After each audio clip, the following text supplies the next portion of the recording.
man. So how are you guys doing, man? Doing well. What about you? Trying to stay cool? It's got to be hard there in Arizona. I can't imagine. Well, we are the epicenter of all things coronavirus now, so And I just thought has to LA was stay. the capital at this point, but apparently it's Arizona's now. Yeah, so everybody has to have a turn, I guess. I guess. It's been just got home. I was out in your guys' neck of the woods, so I just got home for some family stuff. But it's good to be home. I like being home. I really enjoy being home now. If you guys know me from before, I didn't like even being home at all. No, no, you traveled all the time. So, and I still would be traveling, but I don't enjoy it as much as I used to. I just like to be home. Besides the wife and kid, I just like to be home. Um, so if I don't have to travel as much anymore, I'm fine with that. Nice. Especially with VelaCard stuff. VelaCard stuff is doing so well right now since this pandemic started.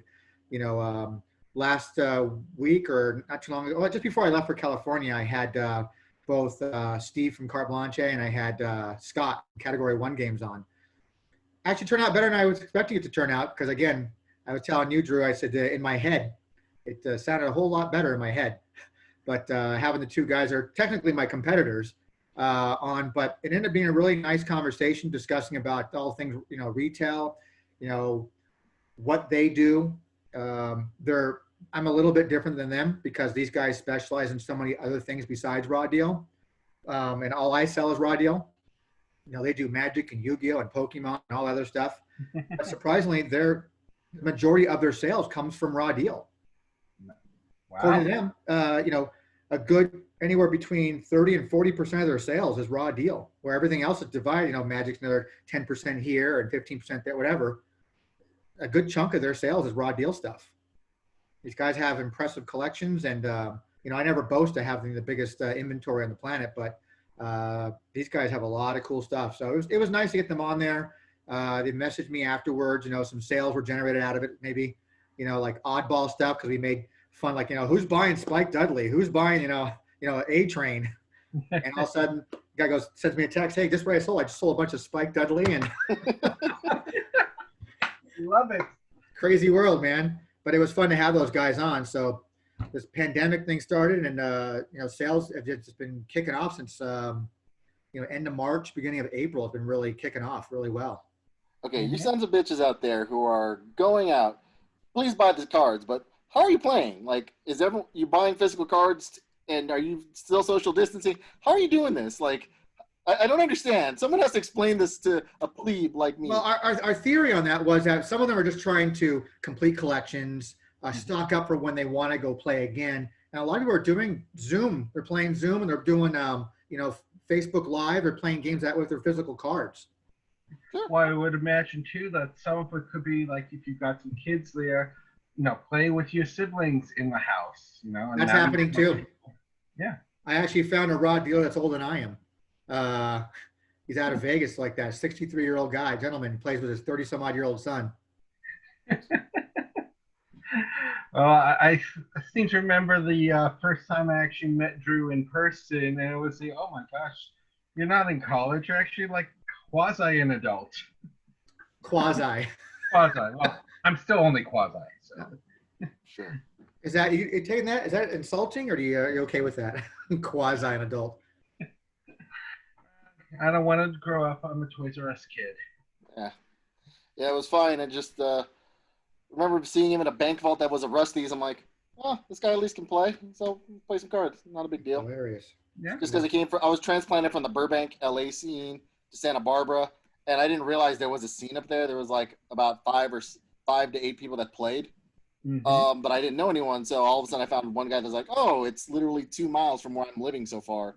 I'm like, that's close. Like, I'll go hang out at the pizza, play some cards, and Where did you two guys meet now? In Santa Barbara.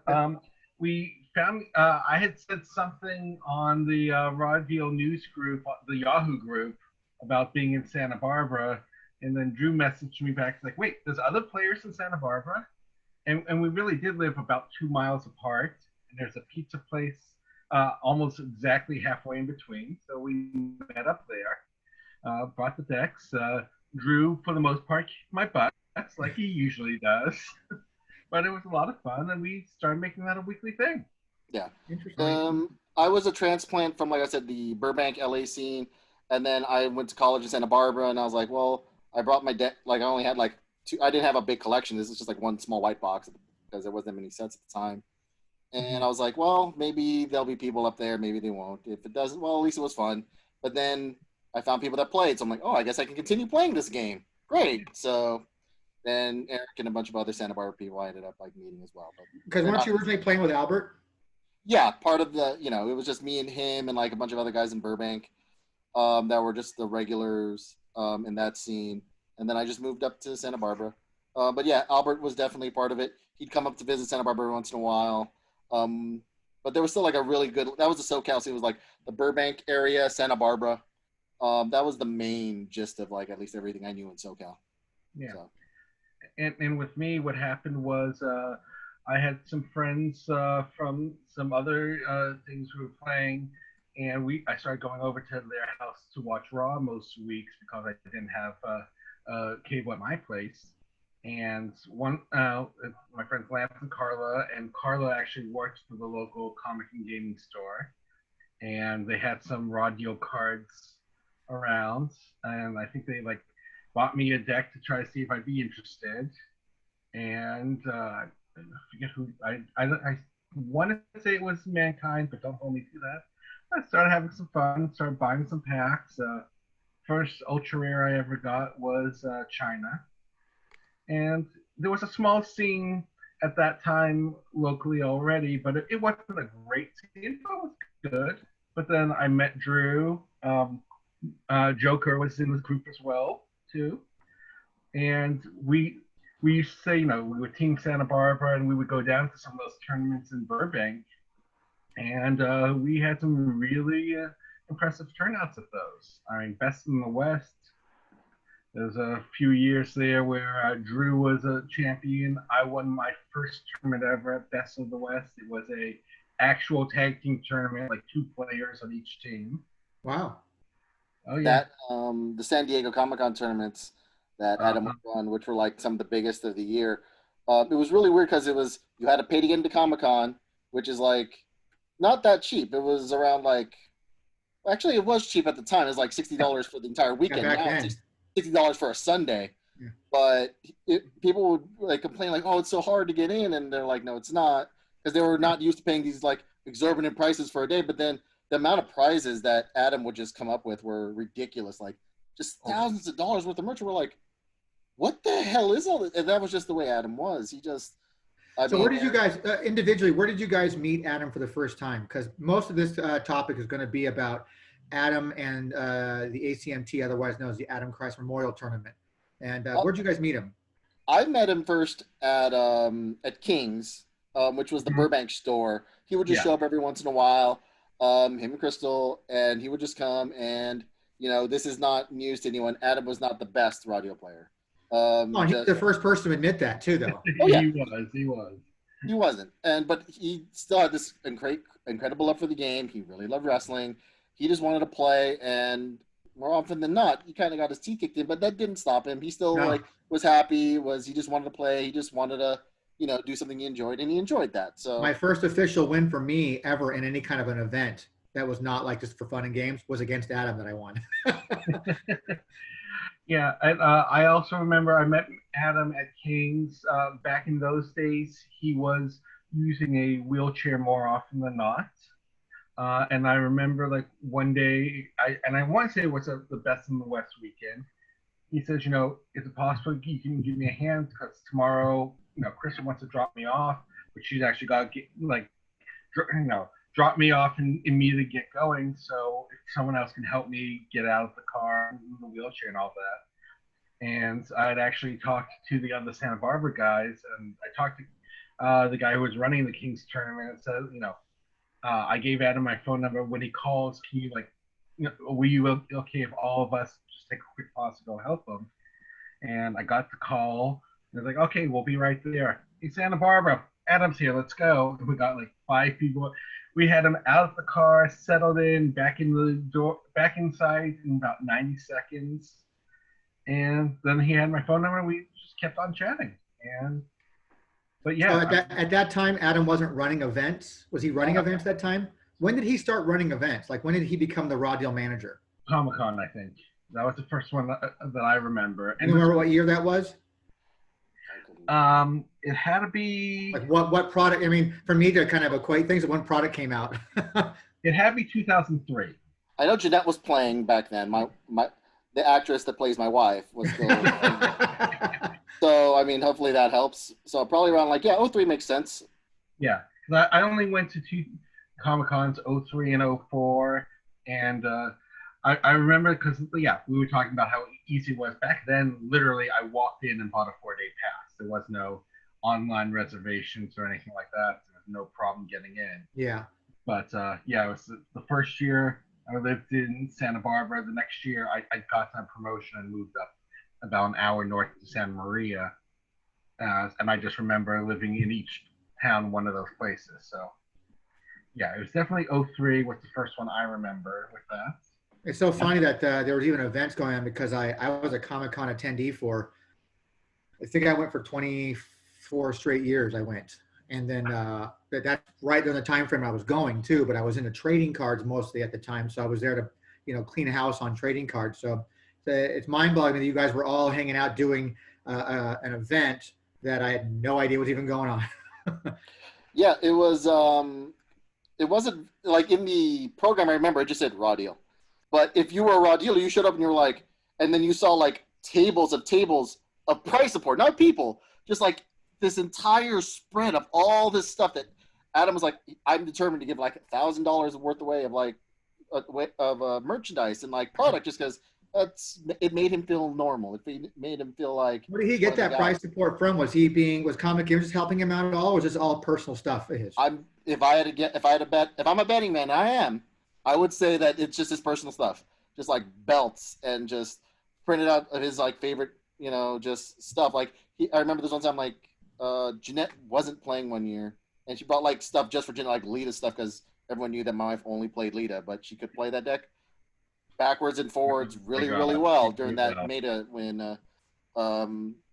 it was just he was really thoughtful, always had like so much stuff, and it was really interesting going like, why is this better like price supported than any other tournament I've ever seen? It's just as Adam wanted it to be, and he made it so. So what's the difference? Like, what did the card store itself? What did they offer as price support when you guys all played at the card store? The card store just gave the tournament prize kits. Best in the West, I think for the main event, they did give a portion of the prize pool itself, but otherwise, store credit and stuff. No, it was literally cash. It was a $20 buy-in.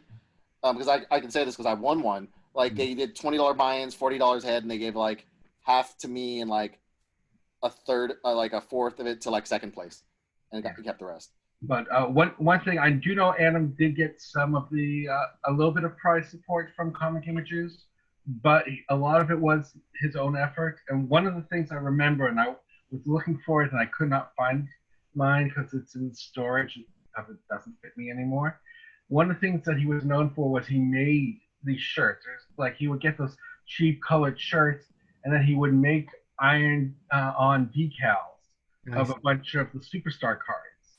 For example, I remember he got a yellow shirt, and he put on there an image of the original SummerSlam card of the character card of Hulk Hogan. And the one I got, which was my first choice, because it was my favorite, the front of it didn't have a comic image. It just said, "We're hardcore." The back of it was like every Raw Deal player, Raw Deal character who had ever held the hardcore title. So it just said 20 or 30 images overlay on each other. And it was awesome. He did this. He did all of that. He basically wanted to have the biggest tournaments. And remember, back in those days, there wasn't a big West Coast support from Raw Deal, from Comic Images. For years, they had one World Championship qualifier west of the Mississippi. Think about that. 1/4 of the U.S. got almost every tournament, and the other 3/4 got one. Didn't they hold a qualifying event one time over at Shuffle and Cut? Sure. Yeah. Well, So that was my first experience of actually seeing tournament play live. Mm-hmm. I was invited to come and just check it out, and I came there, and that place was packed. There was probably, I don't know, 40, 45 people at least in there. To me, that's packed, and it was like, I think it was a qualifying event. I want to say that was the first day I met you, actually. I think it might have been. You were playing Andre, and it was during Great American Bash. I was playing Undertaker. I didn't play. You didn't play? No, I didn't play. I came in, I just kind of checked everything out, and I wanted to see what's going on. I think that's where I met Vic at my booth at Frank & Son, and I met the two other Armenian guys. I can't remember their names.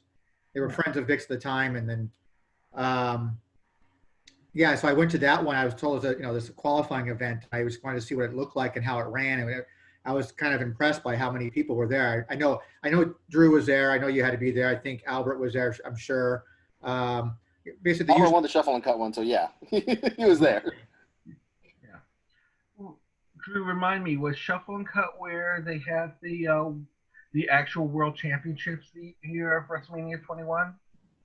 No, you're confusing ones. That was just the SoCal the qualifier, the one that Albert won with Vince. No, not the qualifier. I mean the actual World Championships, right before the day before WrestleMania 21. No, that was all the way up in Chatsworth. Yeah, I was. Okay, yeah, because that was an amazing one because, obviously big. Rip.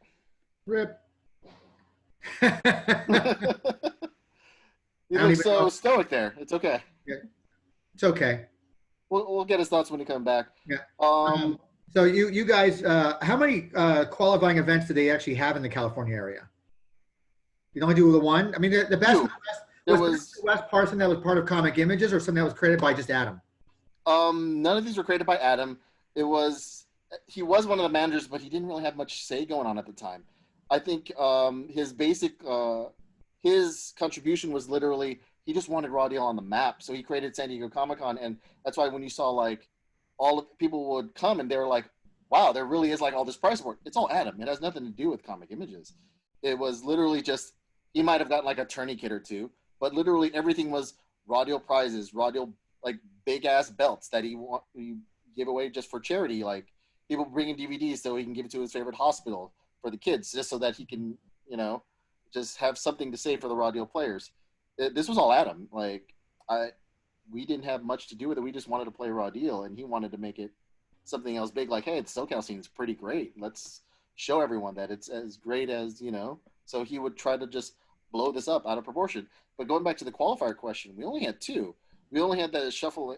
We had the shuffle and cut one, and then Gen Con SoCal, which Gen Con didn't come back, so they didn't become a thing again. Yeah, that was in Anaheim, right?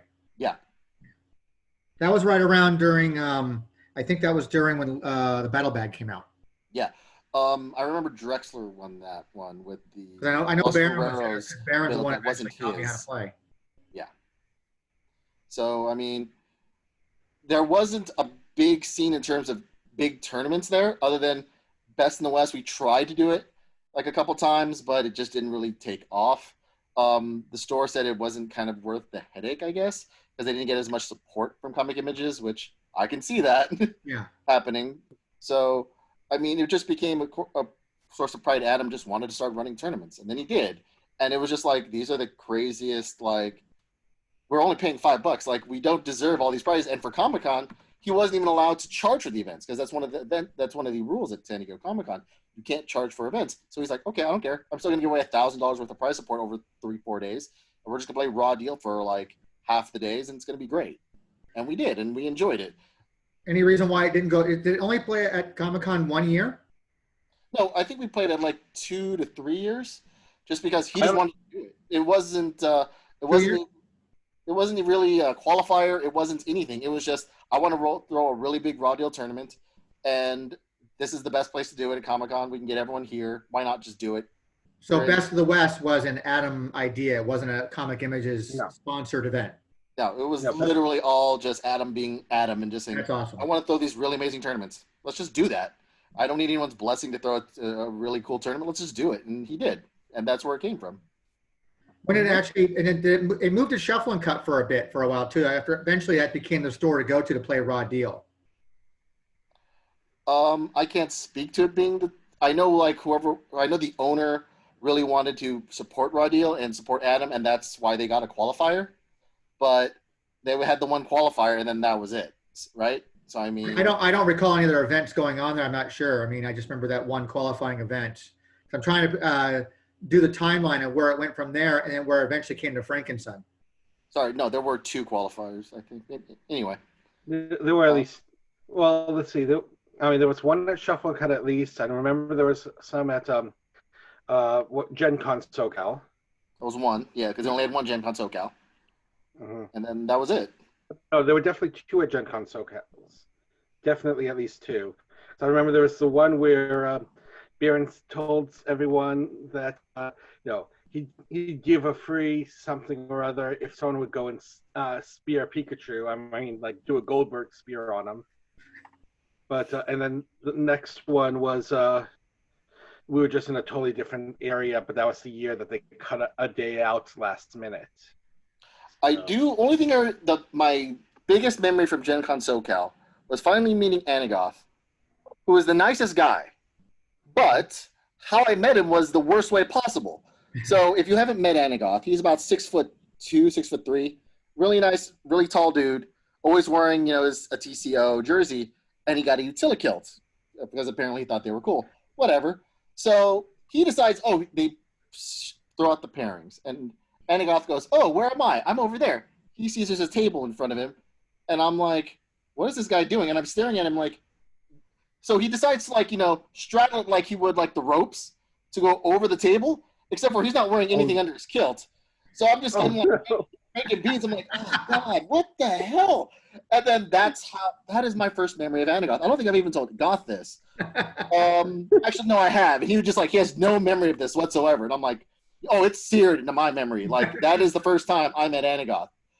That's like the one thing I remember about Gen Con SoCal. Oh, wow.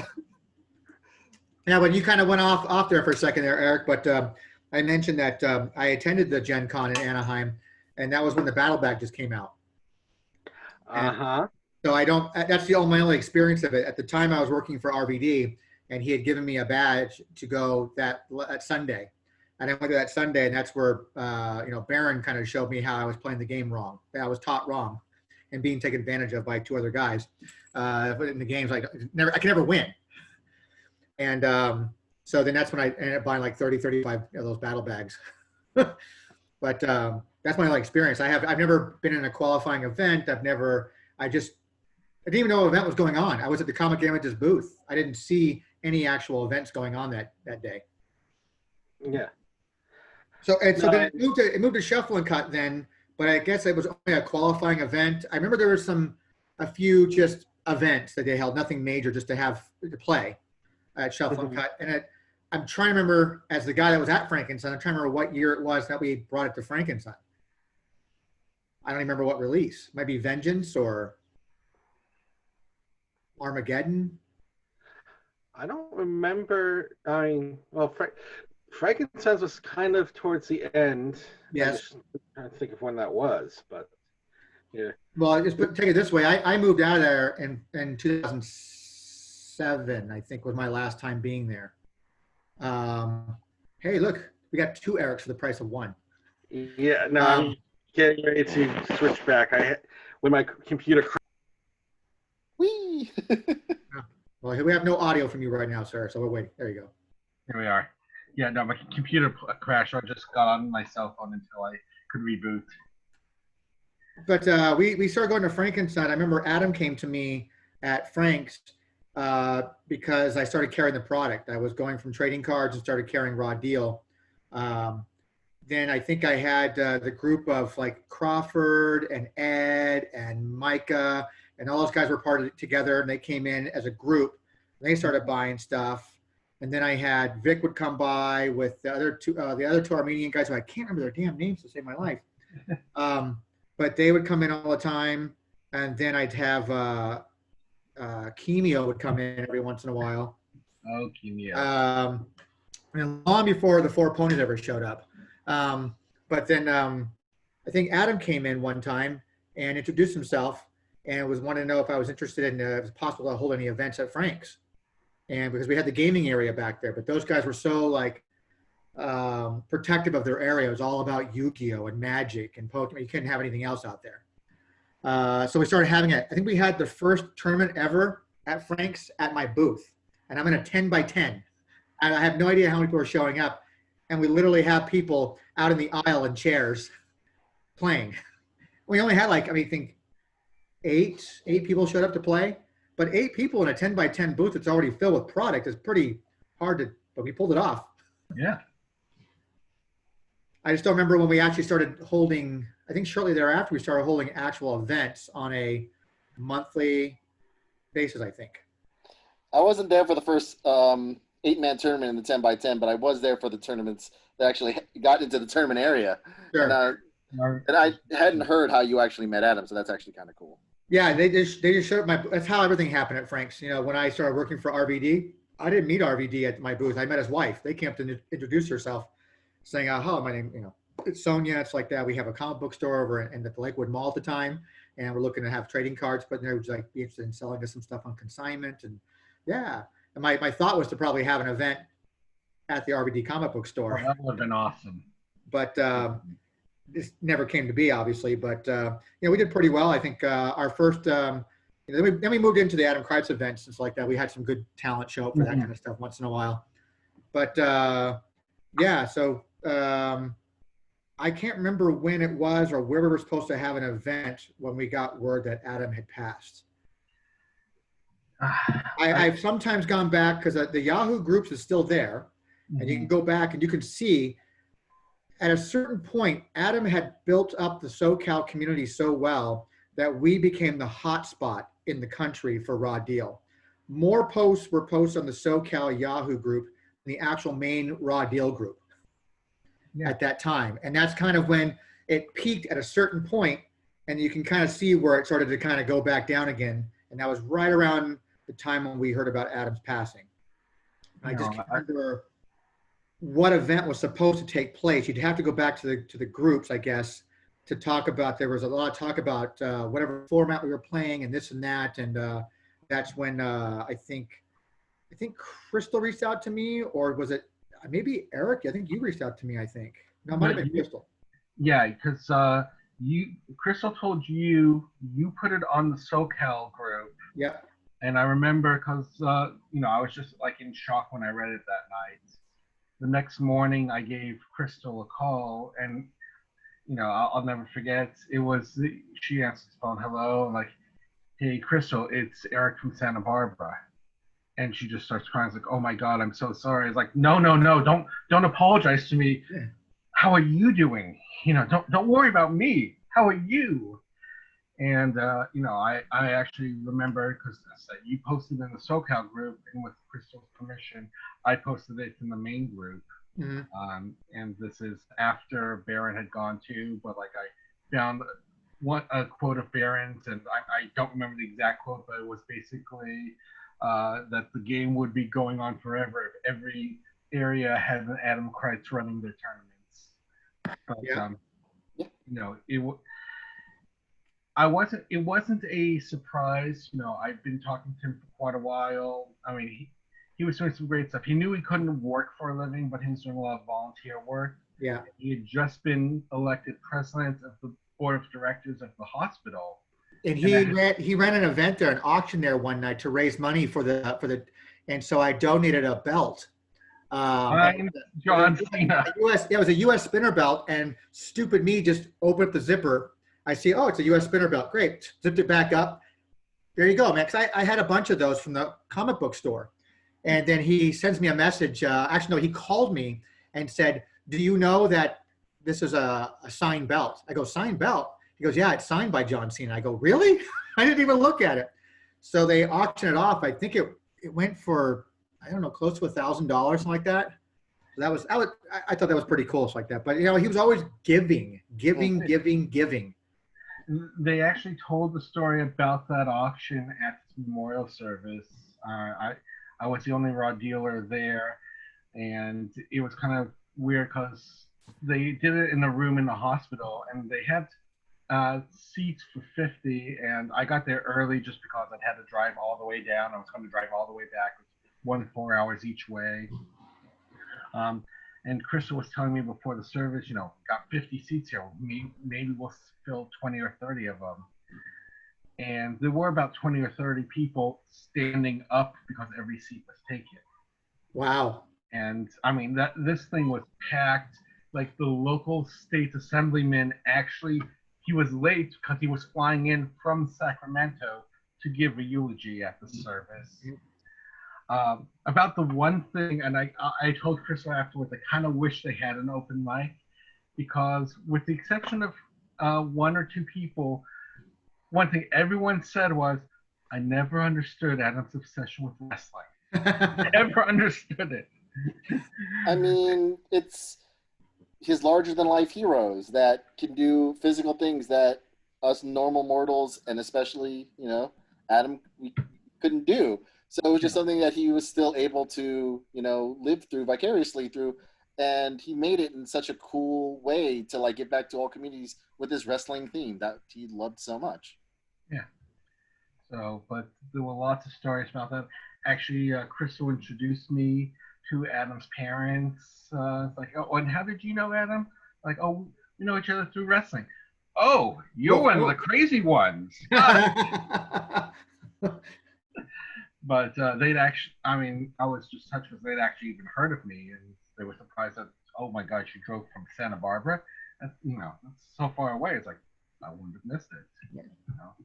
Took a day off work and all that just so I could be there. And I'm trying to remember when after things kind of settled down a little bit, and I'm trying to remember how soon after his passing did we discuss having a memorial tournament. I think I started coordinating that.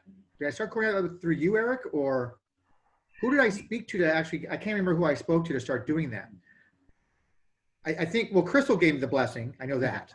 Mm-hmm.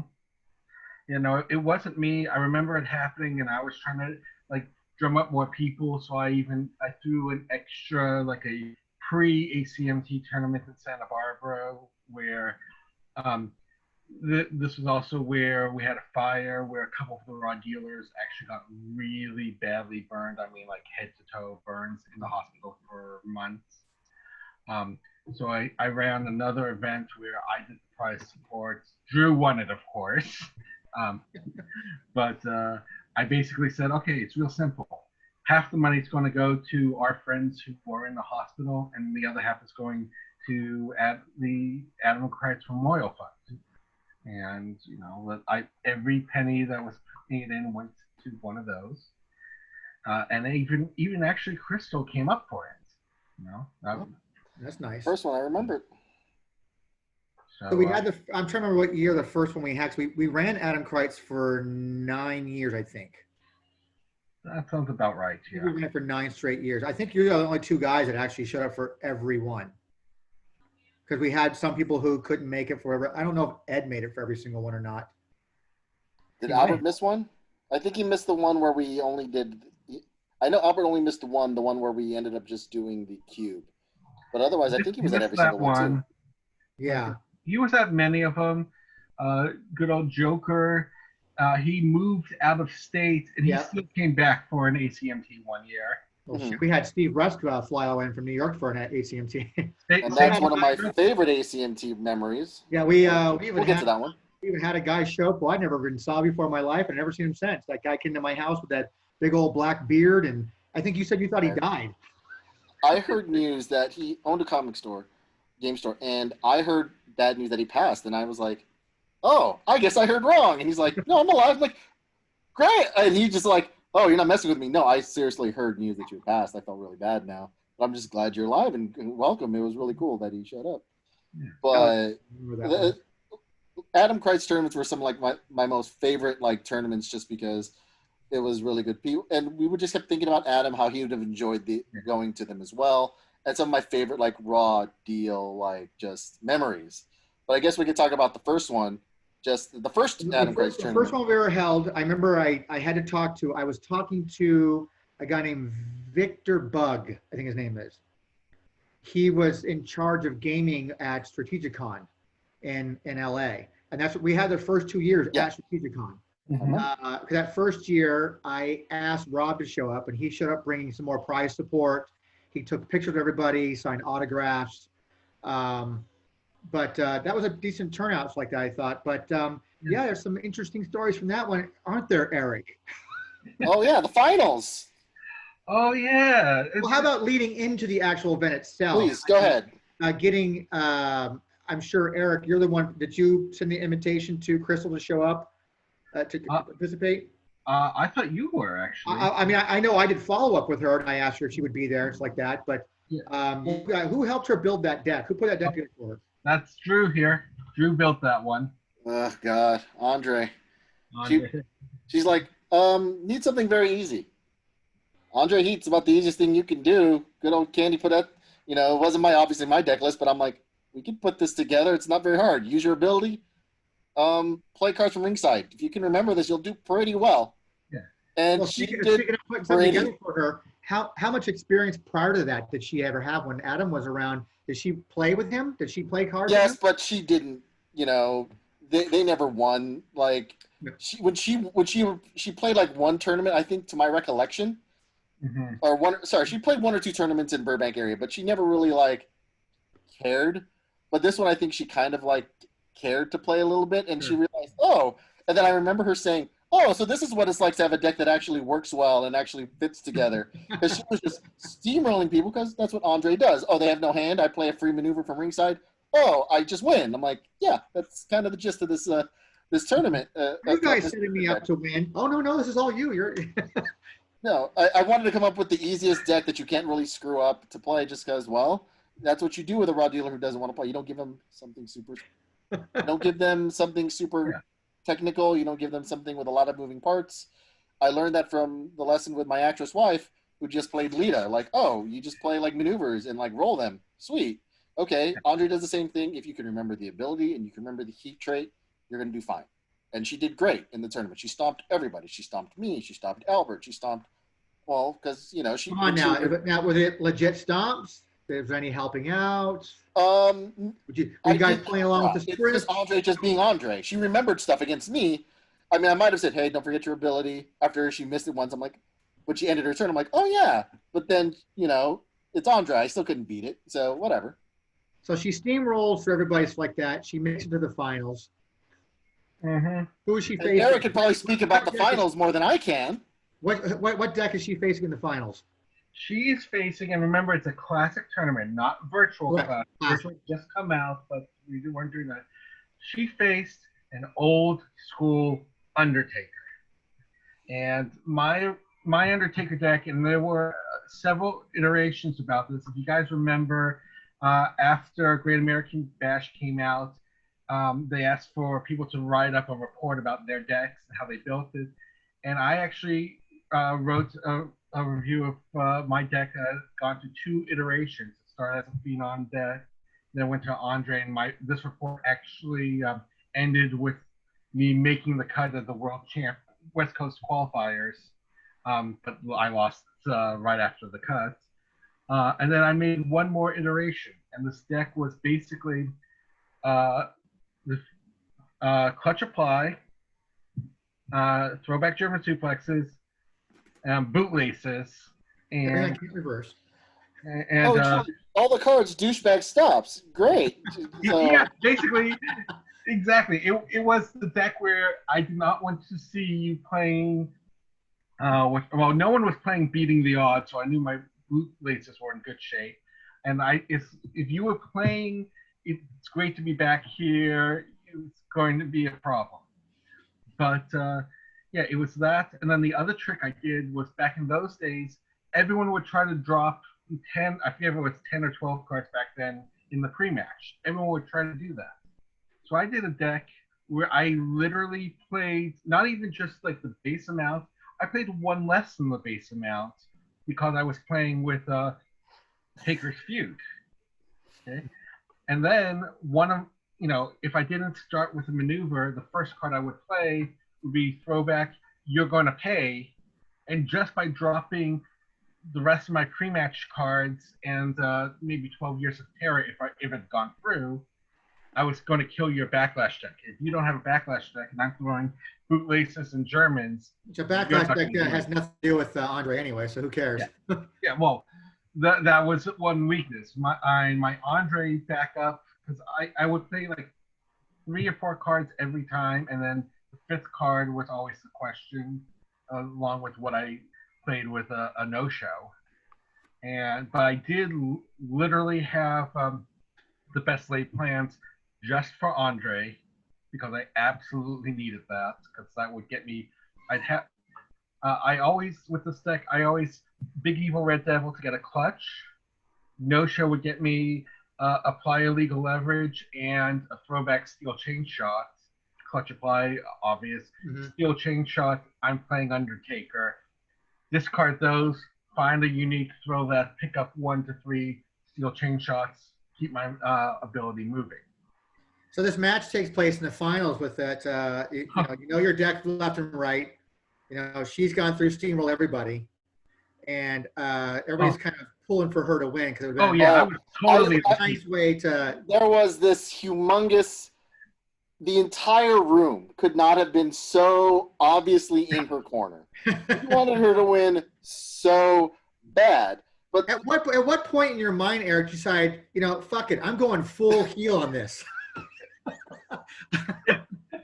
Well, you know, part of it was I did not think that I was a good enough actor that I could have fooled her into thinking that I was going to lay down for her. You know, I mean, like, or to make her think that I was going to do. But the other thing was, I saw it as a challenge, and you know, I wanted to give her a good match. I didn't think I was going to win.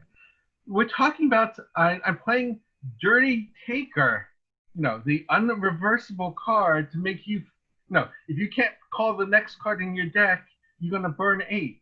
Yep. She's playing an Andre deck, a 100-card deck, and she called it. So here's the thing: when you think about that, can you think like all the forces are aligning that she is supposed to win? Like she called the Dirty Taker, she gets to the finals, and there's this. Oh God, there's this asshole just standing in the way, just not gonna let this happen. You know, and all of us just like, come on, you could do this, Crystal. You could do. And all of us are just like, we don't want to hover because it's not, you know. But at the same time, we're just like, come on, you could do this. Like, you can beat Eric. Like, come on, I beat Eric all the time. Like, you can beat Eric, Crystal. You can do it one time. You don't want to hover. I seem to remember you telling her, look at the board, and you were doing everything by saying. I said I didn't want to hover. I didn't say I didn't hover. You were doing everything except point out, saying, Pop, we face each other as God intended. Yes, of course. Like, that's what you should have done like a long time ago. You should have. I was like, although when she did it, she did make a huge mistake. And I had to discard stuff. I had 2 or 3 steel chain shots, and the card I searched for was taking care of business, which completely reverses any multi or any heat card, which basically meant anything she was going to throw at me. She was supposed to throw it. She was supposed to be able to discard, you know, but that's neither here nor there. Yeah. There's ways that... You turn around and you win. And I remember kind of like, I mean, the only thing that was missing was people throwing trash at you. I'd have thrown some trash. The chairs into the ring. That's what I was expecting. ECW style. Turn around, just like, you know, not even look at the ring anymore. Just, I'm over this. Just walk away. I mean, it took about a minute and a half before someone said, okay, guys, let's be serious now. That was a great match. Give it up for Eric. But until someone actually said that, oh my God. I mean, Piper couldn't have played La Cucaracha in LA or San Diego and gets chased out of an arena as badly as I was getting. That was classic. That was such classic. And what are we giving for a prize for it? I think you won a belt, right? Absolutely. He has his belt. Of course. Why wouldn't he? So yeah, it's is that one tag belt. I forgot I had that belt. Yeah, I mean, this was actually from Adam's collection. To this day, yeah, I may physically own it, but I still think of this as Adam's belt. Yeah, Not mine, it's Adam's belt. And one of the things, and I don't know if we're going to be able to really show this well. It's signed though, right? What? Is it signed? Signatures. Yeah. So right at the top here, you had veteran referee Tim White, who actually was his card was one of the keys for me winning my first tournament. Of course, big surprise here, you had RVD. Yep. But then on the other side, you've got Mysterio, and Benoit. Yeah. So that was at the RVD store. Exactly. So and there was plenty of room. You could see he was probably would have loved to get some more signatures on this. Yeah. But I mean, this is actually one of those cherished possessions just because it was his belt. Yeah. And it's, as I said, to me, it still is. It will always be his belt. Yeah. You know? We had a lot of good prize support for that, I think, too. Uh-huh. I remember like Rob showed up and he brought some action figures and signed them and some T-shirts and stuff. Oh yeah. I remember that first night Rob went to the wrong side of the room, started shaking hands with non-Rob players. They were like, I forgot about that. That's right. I remember he just goes, and because he didn't realize that all the Raw dealers on one side of the room, he just went to the other side and started shaking hands with people, and people were just like, "I know you." They're like, but then there was one guy who knew him, and he was just like, "Holy shit, it's RVD!" Yeah. Who the fuck are you? Yeah. Didn't know you're into this game. But, whatever random ass like game they were playing on the other side of the room that we were sharing a big ballroom with, he would just shake hands with random people on the wrong side of the room. Yeah, I'm RVD. And like two people just freak out because they realize it's RVD. And weren't you playing RVD that year? Of course, just because it was. Yeah. I think I kind of tipped off to you guys anyways that Rob might be coming, so like that. I had asked him multiple times. You know, he lives in LA. It was a little bit out of his way because he had stuff to do that day. But you know, the guy that he was, I mean, he just he showed up anyways and wanted to meet everybody. I told him what the premise was about. We took the monies from that, and it was go to the City of Hope Cancer Research Center, which is something we did every year. And I would just put it in an envelope. And I don't know if you guys have ever been to the City of Hope. They have the main facility when you go there, because I used to go there a couple of times with Sonia, and when she was going through her cancer treatments. And there's just like a random donation box that you can put a check into if you wanted to by the main entrance. So and that's what I did every single time. I just put money in there from the stuff that we raised money for. And I think the most we ever raised, I mean, it wasn't about how much we raised. It was just the fact that we all got together and played. It was for something to remember Adam, for good cause, talk shit, you know, just and have some fun. And I think one year when I actually had a little bit more money like that, I kind of matched our donations like that and put it in there. But I think most we did was like $300 something one year we did. But it was always for fun. Well, and let me just tell you a quick story I remember with Adam, going back to that World Championship in Chatsworth, when I said how Adam was running this whole thing. Well, Comic Images have gotten all of their WrestleMania tickets, and they've gotten some extras, and I don't know why. And they had announced at the beginning of the day that there was going to be a charity auction for some WrestleMania tickets. I was like, okay, cool. And then later on in the day, Adam comes up to me, and this is truly a tribute to Crystal, comes up to me and says, you should be very upset that Crystal is such a wonderful and understanding person. Why should I be upset about that? And she said, because Comic Images just gave me a WrestleMania ticket, but it's like we were having people come over tomorrow to watch WrestleMania together. So I told my wife, like, no, I don't think I can do it. She's like, no, you can't not do this. You have to go to WrestleMania. And Adam says, like, I probably would have given it to you. Well, later on, they had this auction, and I won. I got 3 tickets, their first deck. I'll never forget, like, this was the year of I see your background, the first Money in the Bank tournament. My clearest memory of the entire night, and there were some great memories in it, but my clearest one was on the first deck when Kane comes out and they hit his pyro. And I'm just like, whoa, that was freaking hot, and I'm in the first deck. And up until that point, it was like, why does King always yell when the pyro goes off? You think he figured it out by now. And it's like, okay, if it's this hot in the first deck, how hot is it ringside? But the thing is, we get there, and we're running a little late. We get there during the dark match. It was a battle royal, and I get there, and then I realize why the package was 3 tickets, because as I get to my seat, I look over and I'm like, "Hey, Adam!" And Adam turns around and is like, "Oh my God!" So I'm going to have to make this a background and then step away from the second. But I actually got to spend that WrestleMania. Oh, nice. With Adam. And okay, I'm doing what I can. Oh, I don't know. Sorry. Okay, so that's Adam. It's the second to the left. I'm next to him. We've got my girlfriend at the time there, and then my college roommate, who was my other guest for the 3 tickets. It's the one time I ever got a picture with Adam, but it was a fantastic memory. It was a great show. If you don't remember, WrestleMania 21 was the big matches of that one were Angle versus HBK. Randy Orton's the one who did the JOB against Taker with his father in his corner. And that was the night that John Cena and Batista each won their first world championship. So it was a heck of a show, but it was that much more special to have Adam there. So, everything I hear about Adam is like, oh man, every memory. I try to win the first 2 in a row, and if I hadn't been so selfish, I would have done it, but I made a selfish mistake, and I let Joker get the best of me in the second year when I made it into the finals. Oh, for the following year, right? Yeah. That was the year that I remember he won a U.S. spinner belt, I think, for that one. That's exactly right.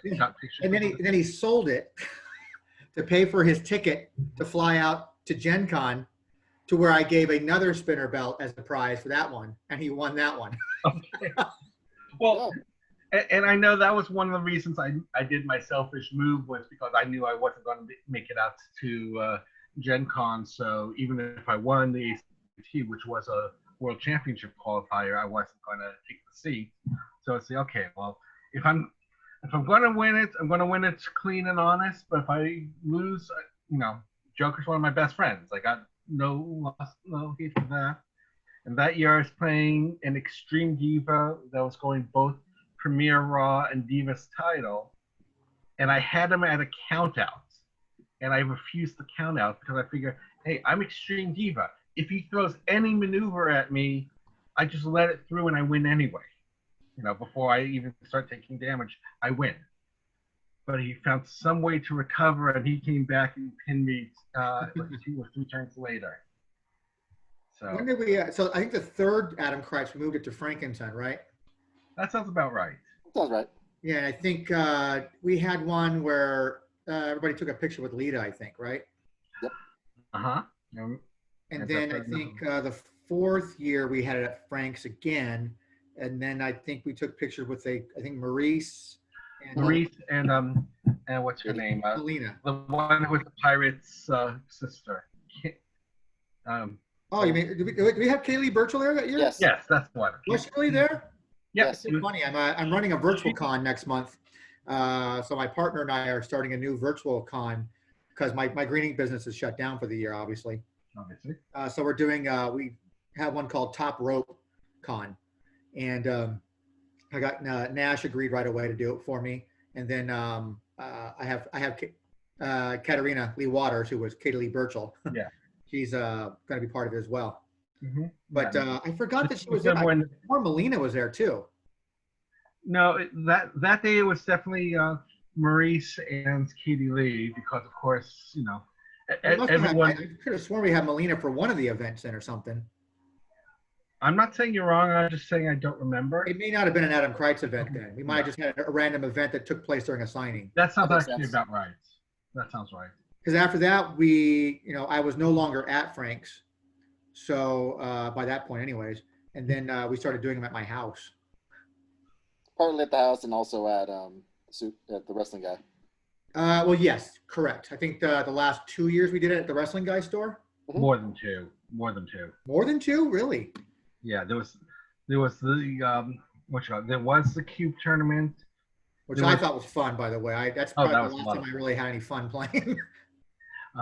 There was the one before that where I remember I made the cut, and it was a funny one because the 4 wrestlers who made the cut was former World Heavyweight Champion John Cena and Creed, former World Heavyweight Champion Dwayne "The Rock" Johnson, the movie one, by Vic. and former World Heavyweight Champion Alberto Del Rio, Me. and former Tag Team Champion The Road Dogg.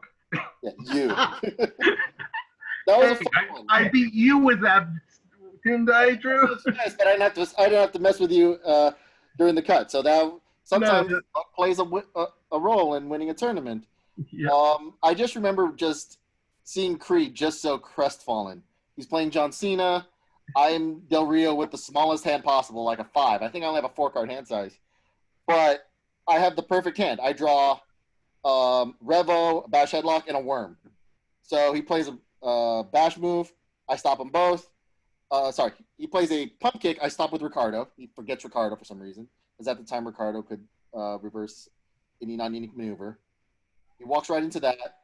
I get on the board with Rev takes a bump from the cars, and it's just all downhill from there. He can't stop. He has no fortitude. I think he has a dirty little blows. His only fortitude, and I have 20. He scoops, and I was like, great. This is the best Adam Kreitz I've ever had. I made Creed scoop. It was the best thing ever. Oh. And yeah, everything else was just a walk. Thanks again, Mitch, for the Alberto Del Rio deck list. Just because I didn't want to build anything. Well, the hilarious one was you talked about Creed. I almost made him cry too because, the one good thing with my Road Dogg deck was it was bash, and I had the card "I'll taunt you, then I'll bash you." So at least I could get something going, because he was doing the classic kill the beast. And my opening hand had the douchebag in it, so he plays the pump kick, and I stopped that. And I basically, I used my ability, and I'm going to town on twice my ability. Remember, Road Dogg, if you're ahead, discard a card, and your opponent has to overturn 3. Twice I hit Divine Intervention with it.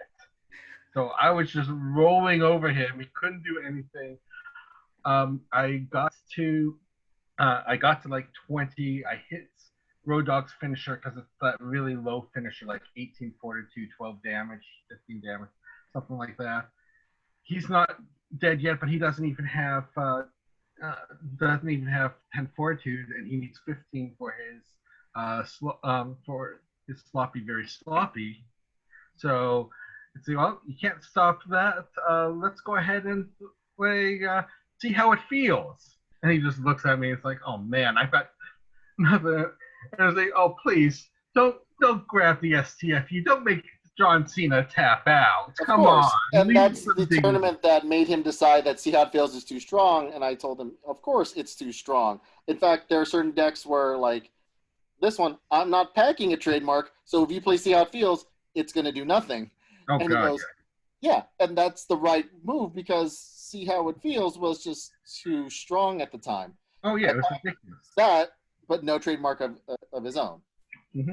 Yeah, no, I mean, I love one of my favorite teams when I was a kid was Natural Disaster. So when they made that deck, I had to play it.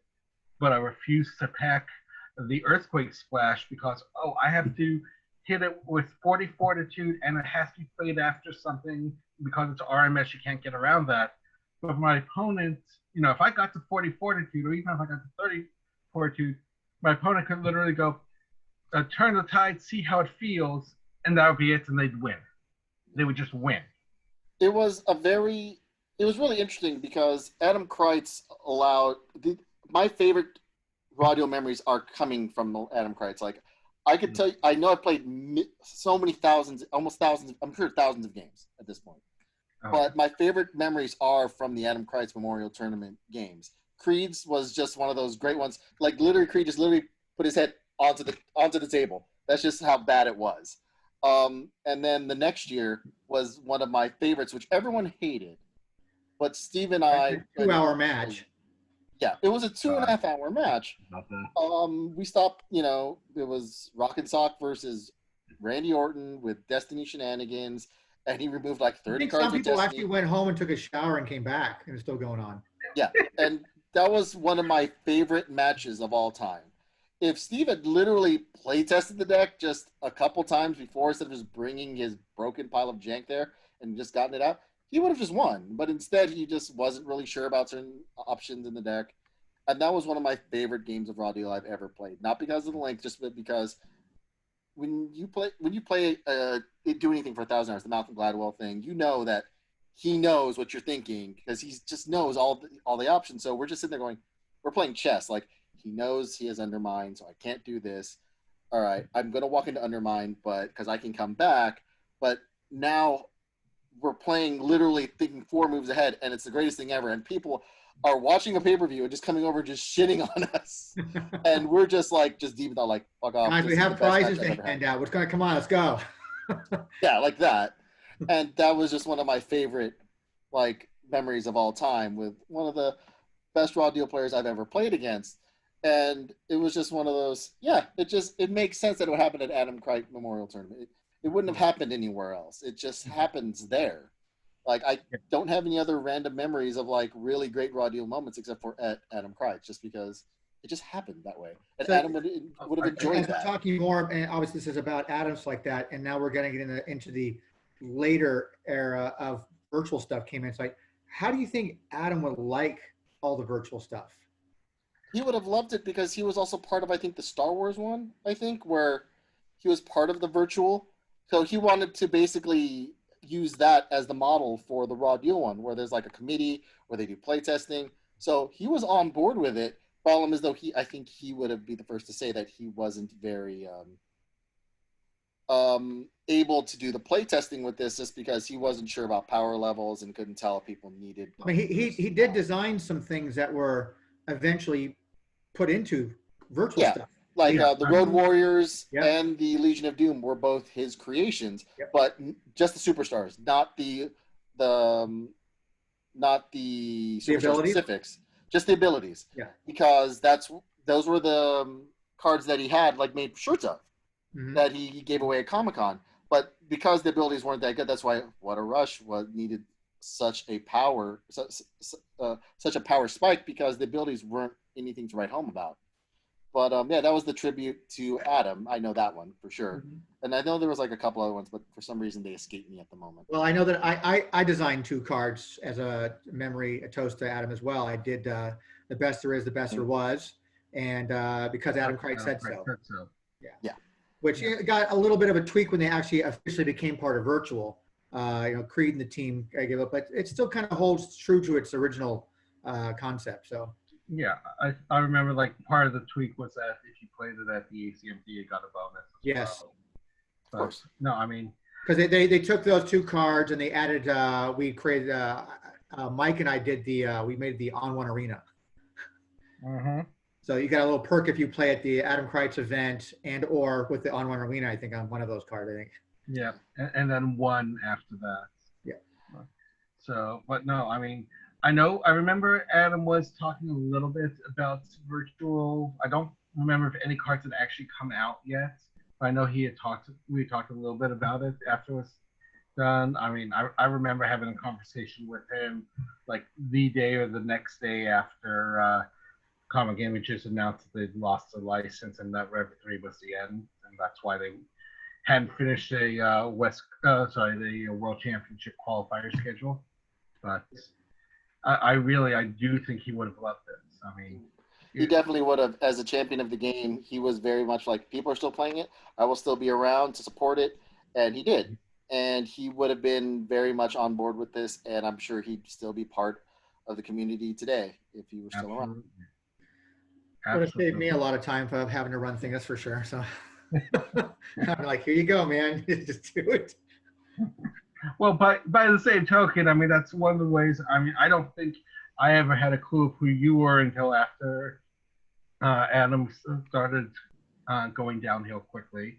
Yeah. Well, again, I mean, you guys are old school guys. I came in very late in the game. I came in during the Vengeance release, just around Battle Bag time. So I mean, Adam was very introduced himself to me at Frank's when I had a booth. and that's kind of where we developed my short time friendship with him, where we exchanged emails all the time and occasionally had a phone call, but most of it was through email. And then just kind of trying to coordinate running things at Frank's. He would ask me, hey, is it set up? Is it good to go? Blah, blah, blah. And, I was like, hey, we would coordinate on the giving away. That's where I gave away those preview decks, it's like that. I know that I think Vic got one and I think Albert won one. And then kind of combining some belts that he had with the belts that I had. So I think there's a picture of you guys like battling over multiple belts. One's like around your neck and one you're wearing. I mean, so yeah, it was kind of learning a bit from him on how things wrench like that. I mean, as being a rules manager, that wasn't my forte. That's why I would always go to Drew to do it. But just giving away prizes like that, I kind of got inspired by him to kind of do that kind of stuff. I mean, he gave away thousands and thousands of dollars worth of stuff like that, and I know what that feels like. So it's just, but it's a cool community of people who are fans of wrestling, whether you watch the current product or not. You still like them. Just a bunch of guys like to talk shit with each other. It's like that. Poke fun. I mean, everyone's got a catchphrase. I mean, who doesn't know "fuck you, Ed"? I mean, come on. At this point, it's not even just SoCal anymore. It's crazy. It's not. And it grew to a point, like I said, where SoCal became the hotbed of Raw Deal for a bit. A small window, but for a bit. Mm-hmm. I mean, come on. We're the guys who produced more world champions than anybody else. Come on. That's the truth. We're only able to do that when the West Coast finally had a fair crack at qualifiers, of course. But we're talking right now with a guy who's only got to win back to back. Come on. Yeah. But no, I mean, definitely there was a huge time where Adam Kreitz was the SoCal Raw Deal scene. Yes. You maybe have a tournament at your local, at the town's comic book store, but if you were going to get any number of people there, Adam was involved. Yep. So I think it was I think the Adam Kreitz event, the Memorial Tournament, was supposed to be a one and done kind of thing.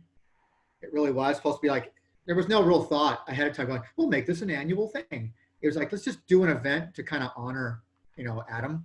And it was such a fun and popular thing. Let's do it again next year. And then next year, let's do it again next year. Yeah. So I'm a little, we haven't had it now for 2 years now? Hasn't been happening for 2 years. So I'm kind of a little butthurt about that, but there's some talk about maybe 2021 once life gets a little bit more normal again. If it's something, would you guys be interested in doing something in 2021? You announce it, I will be there. I mean, I would like to give at least 6 months notice, so people can kind of coordinate their life around it. Because apparently some people can't do these little sessions, within a month time.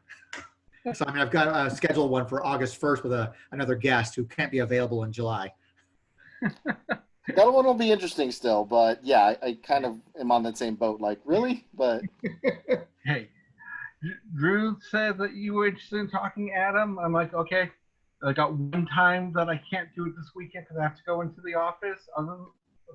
Proverbially speaking, yeah. Still doing it from home. Other than that, if we're talking Adam, I will be there. Now, Eric, are you still? Last I had heard, and I had ever spoken to you in any way, shape, or form, was you were doing some stuff on eBay. I still am doing some of that too. I did actually get gainful employment. I'm actually doing corporate collections in the biggest licensed cannabis distributor in California. So all of a sudden I went from banking into weed. You went from banking into baking. Yeah, exactly. But so I'm not focusing on the eBay stuff anymore, but I am still reducing the size of my collection just because, unfortunately, we had this big scene, but the biggest players left town. I mean, we got Santa Barbara at one point got down to the three people who would always play were Joker, Drew, and me. I mean, the three of us would roll into tournaments together and we play tests against each other. Well, a lot of times you guys would all basically carpool together. I mean, yeah, no reason for us not to. But unfortunately, Joker's on the East Coast now, and is he on the East Coast? I thought he was in Colorado. He had been in Colorado, but then he and his wife moved back east. To give you an idea, though, about how this game, the biggest thing for me that this game has done isn't the cards, it isn't the tournaments, it's the friendships. Yep. I never would, no, seriously, I never would have met Drew, I never would have met Joker. To give you an idea, Drew and I flew to Colorado and were groomsmen at Joker's wedding. Yeah. You know, Oh, that nice. kind of thing. Certainly, obviously, this is how I met Adam.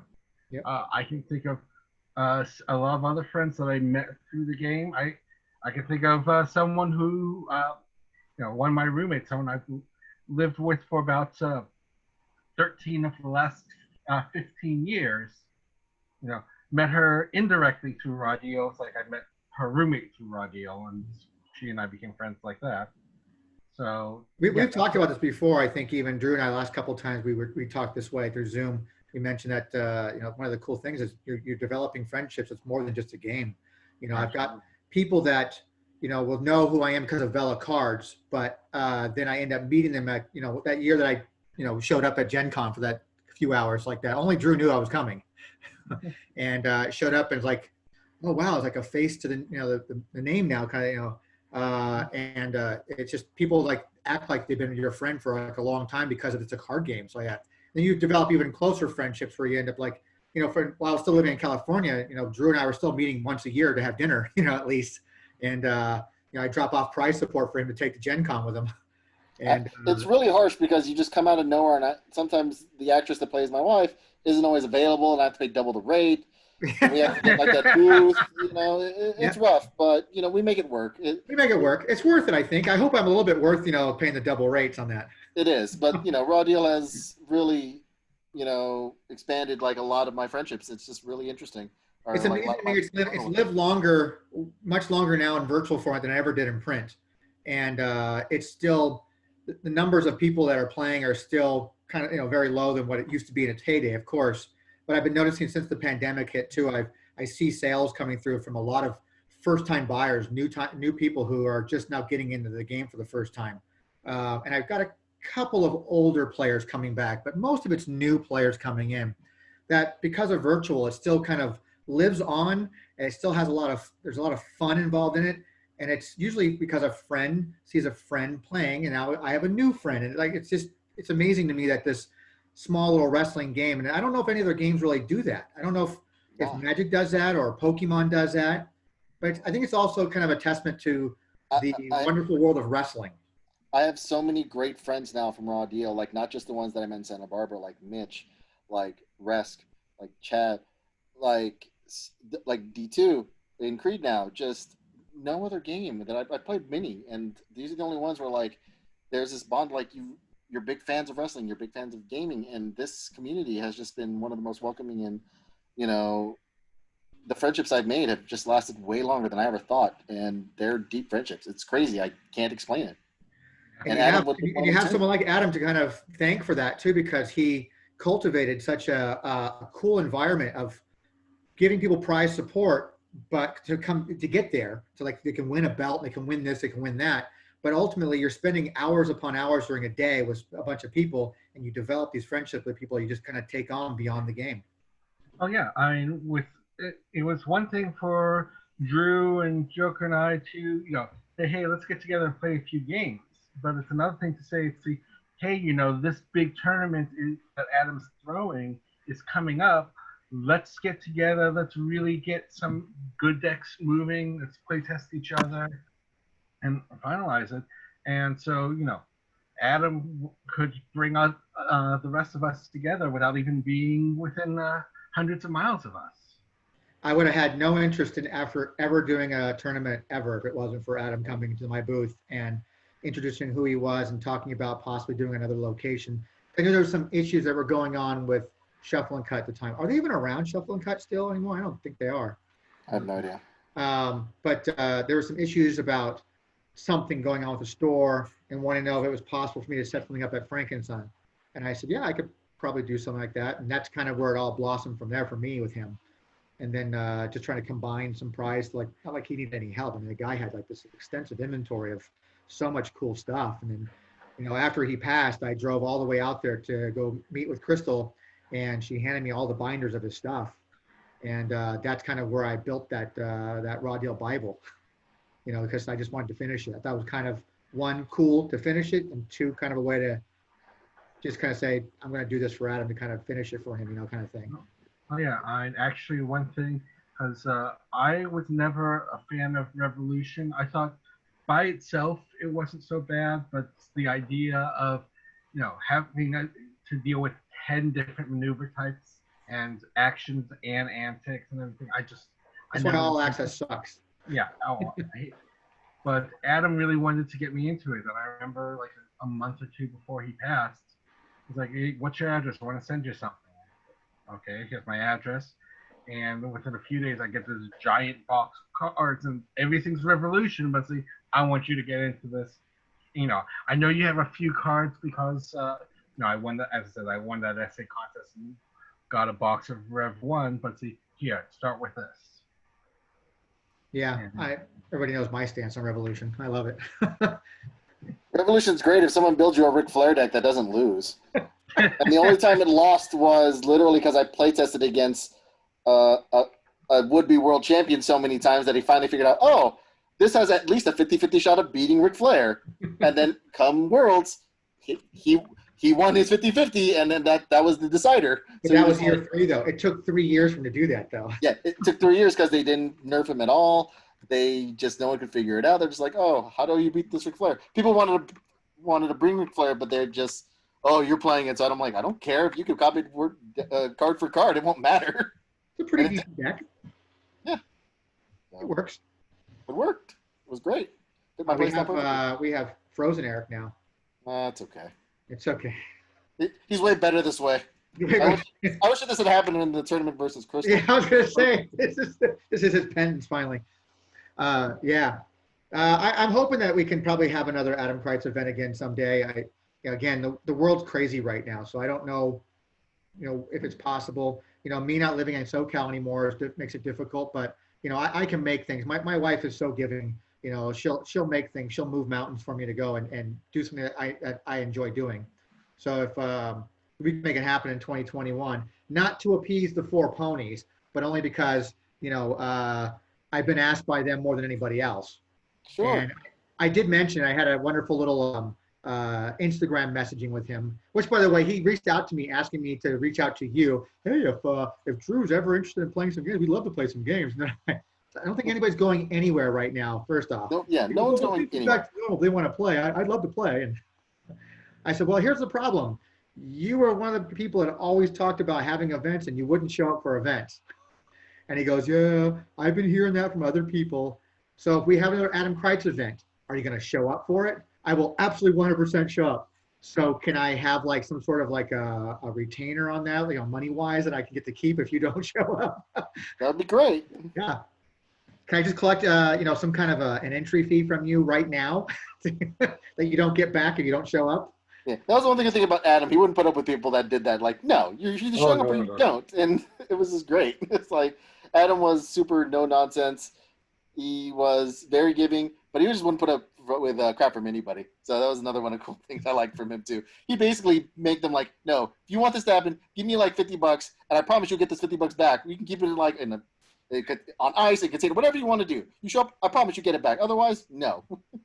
So we've all played Adam in a tournament form or in free play. So, but again, he's my first win ever. I was against Adam in a tournament play. So that's probably my best memory of playing against him.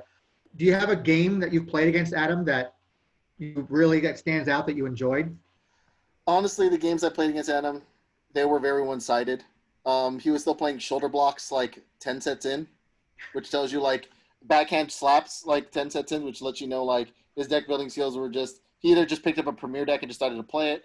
But it was, what stands out to me was the kind of person he was, the kind of manager he was, what he gave, and the legacy that he has. It's still nuts. We're still talking about him to this day. And I don't envy the poor sucker who had to try to follow that. But, whoever that guy was, man, I did not envy him. That guy is a douche. I heard about him. At the same time, I heard he did pretty well. Like, I still talk pretty highly of him, too. So, I mean. Yeah, I don't speak to him. Okay. We had a falling out. That's why I left California. Oh, there you go. You gotta get away from that guy. He's the reason. Yeah. But Adam, he was a larger than life character who, despite his whatever physical limitations he might have had, like, I mean, he was the SoCal Raw deal scene. His character, his sense of giving, everything. Like, he brought prizes specifically for certain people, but he had to make them earn them. But this prize was for like Jeremy's son, for my wife. Like, he knew that I would want certain things. I'm like, you got this for me, didn't you? And he just gave me this weird smile. Like, No, you earned that. Yeah, I did earn it because he made me like do something really dumb to like. You have to go undefeated in this tournament. Okay, so I had to do that, and he's like, "All right, you earned it." I was like, "Oh my god!" He would just do weird things like that just because that's Adam, just like the kind of person he was. What about you, Eric? Yeah, I would definitely agree. I can't say. I mean, I know I've played games against him like 2 or 3 times. After Kings, I don't really remember. The only times I remember him playing after Kings was if he was running a tournament and we had an odd number, and we all hated someone who would have the bye, so he would exactly what I would do in that sense. Yeah. But basically, whoever he played against was effectively like getting the bye. So it sounds so bad, but it is true. Yeah, he played because he loved the game. He was not a championship player, but he was beyond a championship manager. No question about that. Apparently, he was like one of the best Highlander players, but just in Raw Deal, not so much. But when he rolled his stats, he put them all into managing, and it worked out okay for everyone involved. That's nice. Yeah. But yeah, I definitely have to agree with what Drew was saying. I can think of some of the other Santa Barbara players, like that Hulk Hogan shirt I mentioned earlier with the iron-on decals. I'm sure Drew will remember this, but that was just about made for my friend Carlos, who's one of the first friends I made in the game too. Say, hey, you come down and we'll get you a shirt for your favorite guy. Trust me, there's an entire time we're talking right now. I've been jotting down ideas and thoughts for if we decide we're going to ever do another Adam Kreitz event. Oh boy. Well, I would talk about my DiBiase deck, but then again, I brought them to an ACMT, and you played Boogeyman, who was like the one guy that I would just die against. The second I saw Boogeyman, I was like, oh god, this is a fantastic deck, and I'll be able to do absolutely nothing. And I go and turn around and build something that was stupid. So, yeah, trust me, I don't have very good deck building skills myself, especially in the classic world. I think I'm a little stronger in the Revolution format, but sometimes you throw something together, go, this sounds good in theory. No. The closest I ever got to winning against, I consider you guys the upper echelon when it comes to, especially, well, in Raw Deal period for me. But kind of blessed to have all these guys in the SoCal area playing, so you learn from all your losses. And I went up against Vic at Shuffle and Cut. That's where I was at. And I played against his Edge deck. I don't remember. I think I was with Vince McMahon. And I had him down to 3 cards, and I was so close to winning my first tournament ever. And he came back and squashed me, and that bothered me. But I learned from that. Like that, I really learned from that. So, I mean, you guys were all the guys that I thought were like the high-end guys. I go, oh, God, if I can even get past, Drew, I got to get past Albert. If I can get past Albert, I got to get past Eric. If I get past Eric, I got to get past Justin. I can't do this. And the only reason why I have like World Championships is because, your rev decks. So, I mean, that's where we all, I just go. But then I kind of helped build that Christie deck in a sense too. So I think Vic swapped out a couple of cards like that for you to make it. But your decks alone just blew them away anyway. So I can't remember what else you brought to that event. I just remember Ric Flair. That's all I remember. Sometimes it's just good matchups. Sometimes you're better lucky than good. And it's a game. Trust me, we'll be talking about your wonderful back-to-backs another time. So I have other kind of segments I want to do on this one. But I knew the Adam Kreitz one was something that I really wanted to talk about.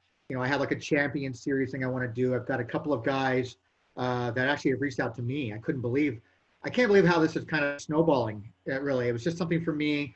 As I was telling Drew before, It's just an idea. One, a branding thing, of course, obviously. I don't really think I need to branch out that much. I mean, pretty much people playing Raw Deal know who VelaCards is. It's kind of a given. After Raw years, Deal World Championship sponsored by the Raw Deal World Championship sponsored by VelaCards. but it's to do that. One, it's to get over the fear of being in front of a camera, because I'm more of a behind-the-scenes kind of person. Two, it's to try to control speech and the speed of my speech.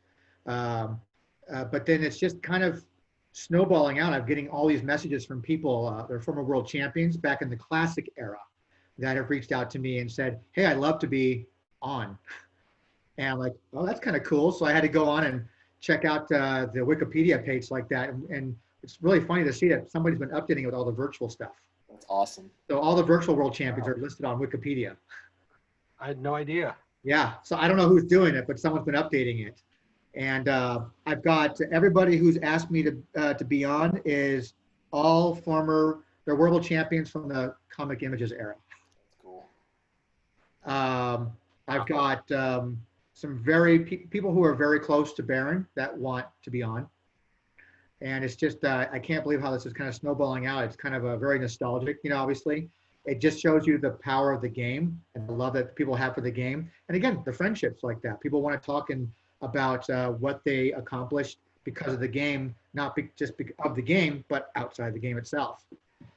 So this has been a lot of fun actually doing these. No, you have done some absolutely amazing stuff with the game, Tony, and don't forget to send me $50 for saying that later. But I owe you a lot of money. But no, you did a lot of stuff for the game. But if you don't mind me saying, I would say that Adam definitely laid the foundation that you were able to build on. He made a very, very tough foundation. He made a very, very tough act to follow. I don't think anybody on this planet will ever be able to follow, really. To the level that he's done. He just set the bar so damn high. It's like that we're all just kind of anybody who wants to try to run an event is really just trying to be like an Adam, really. I mean, there's Luke on the East Coast. He runs some amazing events like that. I heard they're amazing. I know they did one for a Funk Con a couple years ago, so like that, whatever it was. I know Eric and the guys up in Canada, they run events, but it really is hard to kind of equal on any level of what Adam brought to the game itself and to the fun of the game itself. And I didn't know him for very long. I mean, I only knew him maybe for the last 2 years of his life, maybe, if that. You guys knew him from way back, so like that. So, I got to kind of see things firsthand from a tournament standpoint. You guys knew him before he ran tournaments. Yeah, we were just lucky enough to be around, and he was actually our manager, as opposed to, just hearing about it secondhand or hearing about it like on a forum. We were lucky enough to benefit from him being Adam and you. Can you imagine someone of Adam having lived in New York or New Jersey instead and running events there? And because the game is mostly a Northeastern type of game. I mean, it's really where wrestling is more popular in the Northeast than anywhere else in the country, really. You have hot spots here, and you'll have to like in Detroit or, maybe some stuff in Texas is a hot spot for wrestling. But on the West Coast, it's we're so jaded here, and we're just I say here like I'm still here. But it's you're still close enough. I mean, Arizona's not much. We have our beaches are amazing here in Arizona. And it's incredible. Yes, our land sharks. But they can you imagine him being in the East Coast and taking that same drive, that same love of wanting to be involved with wrestling and people like that? I mean, you'd have massive events out there, I think. I really think that if Adam had been on the East Coast when Raw Deal was having its heyday, I mean, Comic Images level Raw Deal, then I think we would have seen Raw Deal commercials on Raw and on SmackDown, and you would have seen the wrestlers actually playing as themselves or as each other. I mean, he basically just about created the SoCal scene. And if he had been on the back east, the game would still be on about edition, or version number 50 by now. Yeah, I mean, I don't know if it would still be in production, because that's a licensing issue between two companies. But he definitely would have championed it on for continue to keep promoting the crap out of it. I think the game would have been popular enough that Comic Images or someone else would have got the license with WWE. I think it was a matter that sales were down. That's why Comic Images and WWE couldn't find a number that they'd agree on. But if sales had been up consistently, then I think someone like an Adam would have kept the the community really involved and wanting to play, and sales would have continued to keep going. Yeah, I think you're right. I think so. Yeah, I mean, plus, I mean, he would have loved it out there anyway. There's so much, when he was around, there was no wrestling guy store. There really was. There's nothing out there. But you had gaming stores and comic stores, but there was no wrestling guy store. What David Gomez has brought to this to the Los Angeles area, the SoCal area, for a wrestling guy store. Yeah, it's not a super busy store, but he has a legion of customers that come in there. There's nothing on the West Coast like it, where you couldn't swing a dead cat without hitting a damn wrestling store somewhere on the East Coast, especially New York, New Jersey area. They're everywhere. But I think that, he could have brought something like that to those stores. He would have had an even more impressive collection of stuff than what he brought to the table for the SoCal area. I mean, some of those backstage signature cards that I had gotten from him were signed by like a card signed by Triple H, Stone Cold, and Goldberg, and this, and there's insanity. It was just insane. I think did we lock you up again? Oh, you're still out there. Okay. No, I'm still here. This time you haven't lost me yet. I just had to switch to my cell phone because my computer's being cranky. You need a new computer, man. Probably. Have it delivered. Okay. So anything else? Any other fond memories? Anything else like that? I think when you were out there for a second, Eric, we were talking about 2021 again and just like that. I know you guys will be, if we announce that, you guys will be all over it right away.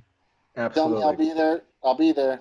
I mean, worst case scenario, if I run bad, I'll just go to the casino. Hopefully that'll be open, and I'll just go grind over there afterwards. But otherwise we'll just come hang out. And with social media, didn't you and I do that once? Yes, that happened. I'm sure. Well, and with social media, it makes it pretty easy for me to promote stuff like that now. Since this stuff started, I really, as I told Drew before, 3 years ago, I was looking to just unload VelaCards. I was going to sell it off. I was done with it. I just wanted to devote all my time and energy to my other business. And then Mike talked me into keeping it. And that's why I shipped him everything, and he runs everything for me. But now that I can't do anything green ink, I spend all my time doing VelaCard stuff. So here I am doing all the social media. I started this series going on. I'm just constantly trying to do things that keep pushing the game forwards like that, because what else can I do? I can't even go outside. It's 116 outside. So what's next on the docket? Like what other VelaCards can we look forward to in the near future? Well, I mean, I have a champion series coming up where I'm going to talk to each individual champion. The goal is to have it done with under 30 minutes, not have these long sessions. Have it done like under 40 minutes, basically, and just talk about their title win, their road to their championship kind of thing. Nice. Someone had a great suggestion there on the YouTube one from the last one we did. I talked with the two retail guys, like do a monthly segment where we go on and or I would go on and talk about the current trends in raw deal, like what's selling, what's popular, that kind of stuff. I think it's an interesting topic. But I have a list of things in my email here somewhere. I'm running a list of things to talk about, and Adam Kreitz was top of my list to talk about. One, because it's close to home for all of us. I have no notes for this topic, where everything else, I've got notes here I got ready to go, and notes here I got ready to go for future topics already just ready to go. I have nothing for this one. This is my page. Yep. I did no prep for this one, and it was. There was no need to. It comes naturally for, I think, for all of us, because we all lived it, and we were there. And I got stuff for Gen Con questions for someone to talk about, just strictly Gen Con people, for everybody who's gone to Gen Con. So there's a lot of cool things to talk about. And one of the ones I'm really enjoying to talk about is breaking the sets down. Drew was with me to break down. Well, he broke it down, not me. Broke down the Backlash release. I had Creed broke down Great American Bash, which proved to be something we needed. Well, I had Creed and Nate together. Nate was my first guest ever. I'd never met Nate before. I'd never spoken to him before. And he was a pleasure to have on like that. And I'm hoping to have them on again. I think Anigoth would be a great one to talk about too. Just make sure he's not wearing the kilt. Do what? Make sure he's not wearing a kilt. In all ages. Maybe I'll put one on for him and just kind of, Actually, just to bring it back home, I remember that Adam saw that the utility kilt that Anigoth got, and then he went and got his own. That's right. Nope. I forgot he had a kilt. No word about what he was wearing underneath the kilt, but I know he got his own at that point.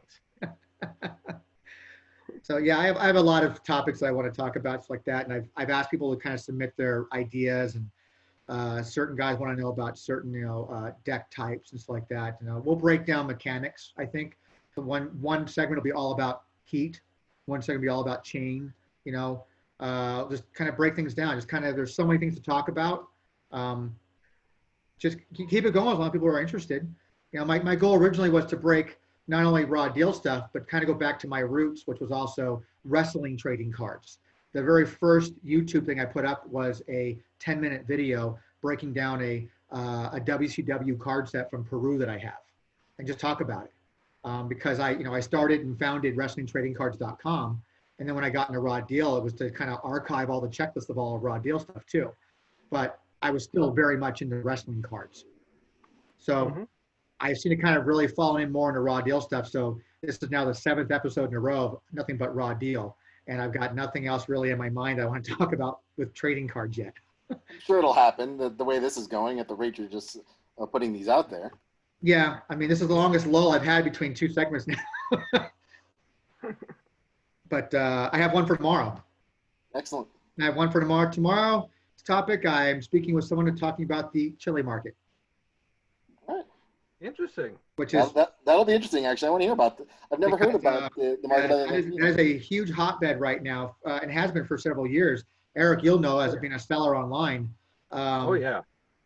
My sales for chili have gone down only because they decided they want to more interact with each other, and they kind of swap and trade and buy from each other all the time. But chili, I reached out to somebody from Singapore, but I'm having a hard time from anybody in Singapore wanting to commit to being on and talk about Singapore. But I have a gentleman that's from Chile, but actually lives in Vancouver now. No, I think my all-time best with Chile, because I always did combined shipping, since I would always sell like priority mail or something like that, put it in a flat rate. My all-time best was the guy who paid almost $30 for shipping and bought a single $1 card. I never understood that one. He need that card. He wasn't going to get it in Chile, so. You really need it. I was like, if you buy something else, you won't pay any more shipping. No, I'm good. I'm good. That's it. Okay. Sales have gone down. Well, now sales to Chile have stopped completely because we can't ship there at all. So, but if you go to USPS.com, I have to make a post today anyways about it. It's been a while to remind people because of COVID. There's a lot of, you got to check the international shipping on the website for USPS.com. There's a lot of countries around the world that have suspended shipping due to various things. Normally it's trying to find transportation from such and such to such and such. So South America, for the most part, has been hit for no shipping at all. So not through USPS.com. I know there's third-party shipping services people are using out of Miami, but I don't have to worry about that stuff. But yeah, I'm actually looking forward to the Chile one. As I've heard a lot about that play group and just never really got any information out of it. And they're a large play group. They're a large, for 25 to 30 people that play in that group. Other than they would play Explosion if they ever came to America, and they would sit in a bowl of chili because you have to play it when in Chile. But they said whatever I got to do, I would play Explosion. I'm like, cool. That's all I've ever heard about them, but that they were very rabid and very hardcore. It's most to talk about their market. We're going to probably cover. They do a lot of proxy images. And some of them they do beautiful artwork down there too. And then they have their own virtual sets because they refuse to do TCO virtual stuff. They do their own. As long as they're keeping the game alive, that's fine. That's what we want. Absolutely. I Absolutely. mean, they even had a couple of years ago. They had Xavier Woods is a fan of Raw Deal, and he played. Eric, I've told this to Drew already, but I ran into Xavier Woods a couple of years ago in Atlanta. I did a show with Ian Ziering down there called Dragon Con, and it's a huge, huge event. And I saw Xavier Woods there. He was dressed up in cosplay like a caveman. And I walk up to him and I said, "Hey, I'm a fan, it's like that. My name is Tony Vela." And he stopped me. He goes, "Vela." He goes, "Why do I know that name?" And I go, "Maybe VelaCards?" So he goes, "Hey, I've bought stuff from you before." Because he's a Raw Deal player. He played Premier. Nice. And Fully Loaded. And his favorite deck is Triple H. So I sent him a Triple H. He was missing a pedigree. I sent him a master set of his own virtual cards. So not saying that I could have a certain someone on this segment to talk a little bit about Raw Deal, but possibly. Maybe. Hey, there you go. There you go. Love to see it. Nice little teaser for everyone who stuck around this long. We'll see. I put the feelers out. We chat back and forth through Twitter, so I'll see if he's responsive to it. But talk about he was down there with the Raw Deal community in Chile. Xavier Woods was, and they had a blast down there. If you go to their Facebook page, I mean, it's a picture of him and all the guys, from when he came down there to play. Nice. And so there's some cool stuff coming out. So we'll see. This has been fun. I'm really enjoying it, and I get to see some of my friends that I haven't seen for in a while. So I haven't seen you other than the ACMT since you moved. So that's been over a couple of years now. Yeah. I've been out here now since February of 2018. Yeah, let's put it this way. The last time I saw you, I since then I can now say, in person, not just on Facebook, congratulations on getting married. Congratulations on your son. Yes, I got my little beast is taking a nap right now. I can hear my wife is up getting ready because it's 1:00 right now. She works from home for American Express, and she starts here. She took over the office, so I don't have it anymore. So I got to move my laptop in here and move it back out there in the kitchen area. But she works from home at 1:30. It's a great agency. Tony took that phone number. He still got the business card. Eventually, Eric, we'll get it to you. Eventually. Yeah, we'll get you the business cards like that. We'll get it to you. Yeah, I'm not telling you the rates are not favorable in our favor, but I'm telling you that's kind of worth it. It's kind of worth it.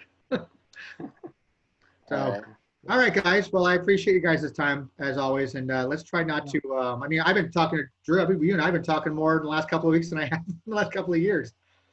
Well, to this extent, yes. I mean, it's always been open. We've always had calls, but never like to this extent. So usually it's like a rare text, like, "Hey, what's going on?" Yeah. But yeah, Eric, we gotta not do this every couple of years. We gotta be more often. So. Absolutely. If you've got something, shoot me off a message like that. If you've got a topic that you think, I'm totally open for anything and everything when it comes to Raw Deal, talking about anything. So if there's something that that you're the expert on. I mean, I can take this in so many directions. I could take every goddamn, comic image release superstar and break them down, if we really wanted to. I have to keep a log of everything now. It's just, it wasn't something to be fun, and now it's become like a part-time job. I mean, there's certain superstars I'm pretty sure I could talk about, but I only want to do it if something I'm like super knowledgeable about. Like, there's about 3 or 4 that I know backwards and forwards without thinking. I'm sure Eric could talk about Undertaker if you really wanted. There's like 1 or 2 superstars that are virtual or non-virtual that I could just go, I could name every single card every single iteration, their meta, and the cards they do. So, absolutely. I mean, if that's something you want to talk about? I have a few, but not nearly as many as Drew. But yeah. I mean, there's just so many different topics to have with Raw Deal. Mechanics alone, releases, just everything. It's just, it's such a, again, I don't know any other CCGs. You guys have probably dabbled in other things before, so you've got experience in other games. I only know Raw Deal. So to me, it's like there's so many characters to delve into so that you can really break down and talk about. So there's a plethora of things to go over. Absolutely. And I do know, I do think I know what that word means. Okay. SAT word of the day calendar? Is that what that is? Yes, it is. So word of the day is plethora, people. Use it quite a bit. There you go. Use it a plethora of times. So, we have another Eric joining us. Yeah, I just figured I'd try to put that picture of Adam back up one more time. Yeah, it'd be Get in nice with to it. close this out. Okay, so let me just do it like this. So I just try to set it up where I can't, don't have it going back and forth. So, okay. And Drew, hit me up too if there's something else, like another different thing you want to talk about. So like that, I'd love to have you on again. Sure. Oh, there we go. Okay. Perfect. So yeah, just wanted to make sure see Adam there one more time. Crystal, if you're watching this, definitely miss you. I hope we hear from you soon. Yeah, because speaking of her, I'm looking to reach out. Yeah, that would be awesome. But I'm not. The last time I saw Crystal was at Comic-Con San Diego, and that was maybe a year or two after I saw her at the first Adam Kreitz. So it was third year Adam Kreitz event. Yeah, I don't think I saw her after the Adam Kreitz. I mean, we've talked on Facebook a few times, but that's about it. Every once in a while on a blue moon, like once every couple of years, she'll like a picture. That's about it. Pretty much. So, but I'll reach out to her. I wanted to reach out to her for this like that, but I wasn't too sure. I thought just the three of us would be kind of fun. I mean, there's a lot of Adam stories we could talk about anyways, and I'm sure it'd be great to talk to someone who was there from everything for it. Yeah. But cool guys. Absolutely. Well, I got to start breaking this stuff down. My wife needs the office. Okay. Thank you very much, guys. All right, thanks, and I'll get the recording from you. That was great. All right, thanks. Bye. Bye guys.